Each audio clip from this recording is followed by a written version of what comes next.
शाश्वत विकासासाठी नूलकरांच्या पाठीशी ठामपणे उभा राहणार, आमदार शिवाजीराव पाटील यांचे प्रतिपादन।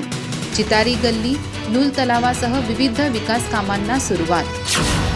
शाश्वत विकासासाठी नूलकरांच्या पाठीशी कायम उभा राहणार असल्याचं प्रतिपादन आमदार शिवाजीराव पाटील यांनी केलं। नूल इथं सुमारे 30 लाख रुपयांच्या विविध विकास कामांच्या भव्य शुभारंभ प्रसंगी ते बोलत होते। आमदार पाटील यांच्या हस्ते श्रीफळ वाढवून या विकास कामांचा शुभारंभ करण्यात आला। या विकास कामांमध्ये चितारी गल्लीतील कामं, नूल तलावाचा विकास तसंच समाज कल्याण विभागांतर्गत सुमारे 30 लाख रुपयांची विविध कामं समाविष्ट आहेत। आमदार पाटील यांनी सांगितलं की आमदार होण्यापूर्वीच 100 कोटी रुपयांहून अधिक विकास कामांचा पाया रचला असून या उपविभागातील विकास कामांसाठी निधीची कमतरता भासणार नाही। येणाऱ्या स्थानिक स्वराज्य संस्थांच्या निवडणुकांमध्ये भाजपच्या पाठीशी भक्कमपणे उभं राहण्याचं आवाहन करत पुढील काळात रोजगार निर्मिती आणि विकास कामांचा मोठा डोंगर उभा करण्याचं आश्वासन त्यांनी दिलं।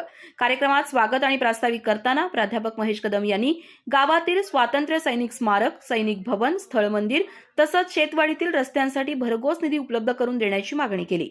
यावेळी चंदगड विधानसभा समन्वयक संतोष तेली, संजय गांधी निराधार समितीचे अध्यक्ष बसवराज कंकणवाडी, LT नवला, सुभाष शिंदे, विजयराव चव्हाण, प्राध्यापक महेश कदम, कुमार देसाई, मेजर सुभाष सावंत, शंकरराव नंदनवाडे, तानाजी कदम, सुनील नांगरे, प्रशांत पाटील, राकेश शेलार, पिताश्री यादव, सचिन चितारी, विशाल गड्डी, महेश हंसनाळे यांच्यासह आजी-माजी सैनिक संघटना, स्थळदेव जीर्णोद्धार समिती, विविध शिष्टमंडळ तसंच कसबा नूल येथील ग्रामस्थ मोठ्या संख्येने उपस्थित होते। भाजपाचे शक्ती केंद्र, बूथ अध्यक्ष आणि पक्षाचे कार्यकर्तेही या कार्यक्रमाला उपस्थित होते। अधिक माहिती आणि ताज्या घडामोडींसाठी आजच आमचे चॅनल सबस्क्राइब करा।